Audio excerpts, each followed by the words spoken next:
All right, Pula, and good afternoon, everyone. Chair, Deputy Vice-Chancellor, and of course, Professor Armstrong, ladies and gentlemen. Let me begin by saying that Jackie is a very, what's the word? Not attractive, but very persuasive woman. That's the one, right? Not only she has persuaded my good professor there, Vanua Lailai, on research in sports, but she also convinced me last year. I recall her and her ex-partner, Sione, who's now in Niue, cornered me in one of the coffee shops in town. And they told me, we need you to be on this research team. I say, look, I am a private consultant now, and I only do that for money. I said, don't worry about money. USP is committed, and so as the Ministry of Education in Samoa and many other organizations. So I said, okay, all right, fine, I'll be on the team. So there we go, and I think some of you might have the copy of that report based on the research that we undertaken last year. So my main area of research and teaching when I used to teach at this place is basically on public policy and governance in government. And I was very interested in this because there's been a lot of talking about bridging that gap between research at university and decision-making in government. That debate has been a very long-standing issue in the Pacific, not just Pacific and in the region, Pacific and other, and abroad. I mean, how do university research actually influence the prime ministers, the ministers, and those people that actually make the decisions that impact on society? Well, I tell you what, I did my master's thesis in Wellington back in the late 90s. And just recently I went there at Victoria University in Wellington. So I went to the library. I wanted to borrow my own thesis. I just want to check who actually borrowed it and, looked at it. So I got it. And then I saw it. It's just one person has borrowed it. So I checked it out. It was actually me. And I borrowed it some years ago. All right. So I said, so what's the point of doing all this research? All right. When there's nobody actually using it. But anyway, in any case, this is a hopeful story anyway. The report that you have that based on the work that we did last year. I was invited to some talk by the World Bank people in Samoa about 2 months ago. They are going to put together a big study for 2 years on NCDs in Samoa. Now, everybody knows NCD is actually a very big issue here in the Pacific. So I walked into the room and I saw the World Bank people reading our report. All right, so I introduced myself, and then the team leader said, oh, your name rings a bell. And so I looked at the report and I said, can you go through the list of the authors of those people that wrote that report? Oh, it's you. Yeah, it's me. All right. Anyway, but I think it's starting to come around now. Definitely development partners are reading these reports, right, especially the World Bank with the money. And of course, they will have to make some influence on the decision makers in Samoa. So, my story then,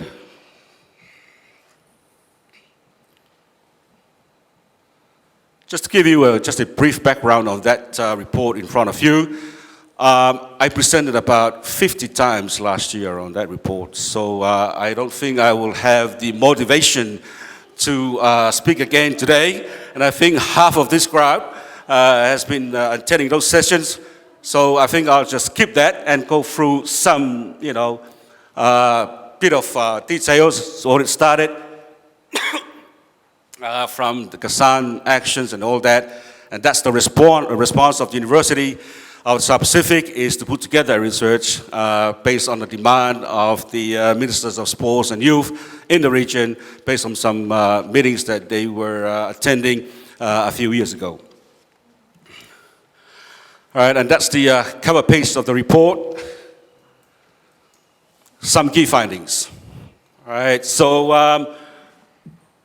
unfortunately, sport does contribute economically to to economic development in the Pacific. In particular, those two countries, Samoa and Fiji. If you look at that, about 1.3% to 1.8% of GDP, and that's a huge amount. But it could be more than that. Professor Vanua just talked about 20% of our rugby players playing overseas. And that doesn't reflect from the World Cup, which just concluded with the performance of the teams from Pacific. But anyway, that's a different story. But had we got those figures, it is assumed that the athletes, in particular the rugby players that remit the funds back to the islands in the form of remittances, is in millions. But we cannot capture that during our research. And it's something that we need to look at.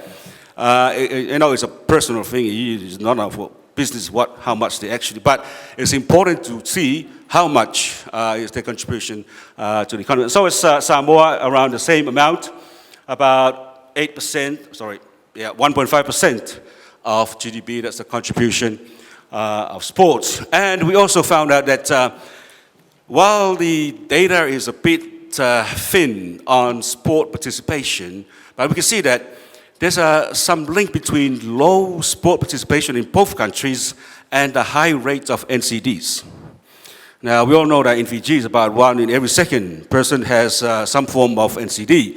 So if that's the case, then people like Lorraine and Linda will probably have some form of NCDs. Right? So, and then, of course, education as well. So that's the story about, the major findings of the research from us. But everything is there. It's a very easy to read document. And I've been only given 10 minutes to speak. Now, there's a current research going on, which is called the Social Economic Impact of Samoa 2019 Pacific Games. Now, this is a very important study because there hasn't been any extensive study done on the impact of Pacific Games or hosting a Pacific Games on the host country. There was a study back in 2003 on Fiji when we had the Pacific Games then, but the methodology was a bit narrow, so it doesn't capture most of the factors that we need to know about the impact of sport. So the findings so far looks very encouraging and positive for Samoa, and unfortunately, we didn't have that before the former Prime Minister of Tonga made that decision to cancel the game. Had we had that information available at the time, maybe it was totally different decision altogether. But that's the idea of having all this research, is to make sure that we provide our leaders and decision makers with some very good evidence on the ground regarding the impact of sports. Well, just a quick run through of that study. Is led by my good friend Rika Nafanieli, who is actually the acting head of School of Accounting. And Rika is a good friend of mine. He used to play first 5-8 for our USB rugby team, but then later on switched to netball. All right, after that.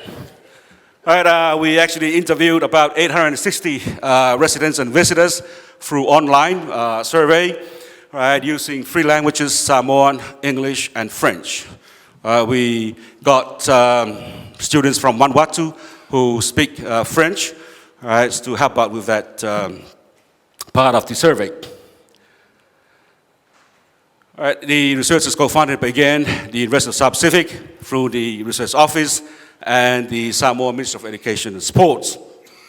And the preliminary findings of this report will be tabled in a peer later this month. And I was told that I think all of you guys will be invited, all right? And of course, I'm not so sure about the airfare and all that. Right, and then there's an upcoming one, which is through the process of approval by USP. It's on the contribution of sport to sustainable development goals in the Pacific, which is based on goals 3, 8, and 16 of SDGs. All right, so goal 3 is about education, culture, and health. So again, it's very understandable that sport does. We need that in terms of the health issue that we face. Economic growth, definitely, and governance, justice, and equality. All right. I just had a little bit of a moment with Lorraine up there when one of the panelists this morning was talking about women rugby. So I said to Lorraine, you know, I'm a traditional believer in this thing. Women in the Pacific are supposed to be princess and queen. They're not supposed to play rugby. If they want to play rugby, they should go and play touch rugby. All right, so I think it's an issue. A lot of women are shaking their heads now. They disagree with me. But again, the team leader is my good friend, Rika. All right, so those are the countries so far selected for the study: Fiji, Kiribati, Samoa, and Tuvalu. And then there's another bit of work that also involves the USP Research Division or Research Center. It's something to do with the Commonwealth framework for measuring the contribution of sport. It's something that just came up. It is all part of the world and, of course, response to the trying and make sure that we provide a fair and adequate measure of the contribution of sport to economic and social development. So not just sport, but if you look at that, it's more extensive in terms of physical activity and physical education. So it does cover a wide area. It's a response by the Commonwealth to those ministerial meetings held a few years ago. And of course, the main purpose of that toolkit is to provide a common and a very standard form of measuring the contribution of sport, in every country or in Commonwealth countries. So the main purpose of the assignment, of course, is just to map the data, all right, available existing data sets, all right, to the indicators that are provided in the toolkit. Now, this is a very complicated task. So that's why, some people like Jackie and myself are actually doing it for the next couple of weeks or so to try and use the findings from the existing research to try and map those things from that toolkit from the Commonwealth. Right, it's important because I think, as Professor Wanulailai has just mentioned, from that Commonwealth meeting that he attended, that the Pacific are actually taking a bit of lead in this area of sports and SDGs. And that's why we've been invited to use that toolkit to plot in those figures that we managed to get from that research. Right, and it reminds me of, Pacific being leading in this area. It reminds me of one conference I was presenting in some years ago in Tonga. And at that time, Tonga was number one in the world for obesity. So I was saying that to the Minister of Health in Tonga. Hey, Tonga is number one in the obesity in the world. And then he said to me, oh, Amosa, thank God that Tonga is number one in something in the world. All right, so I said, yes, but I think it's a wrong reason. Anyway,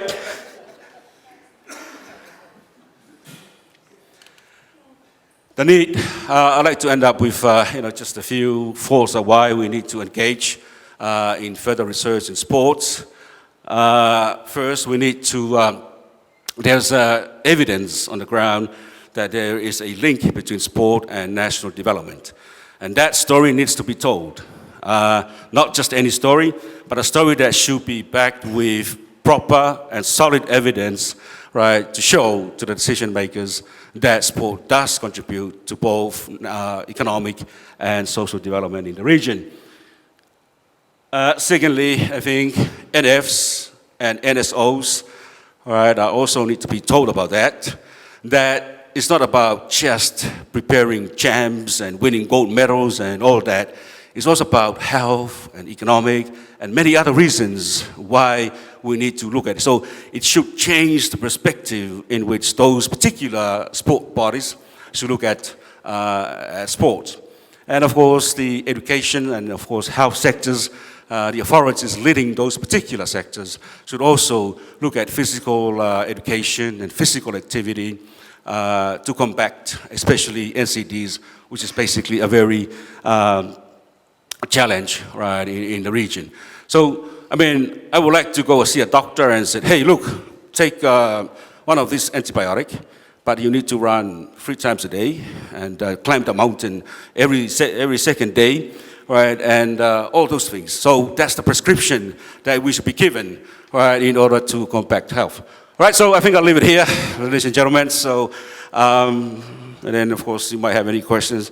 If there's a question on the report, my response would be very simple: read the report. Naga.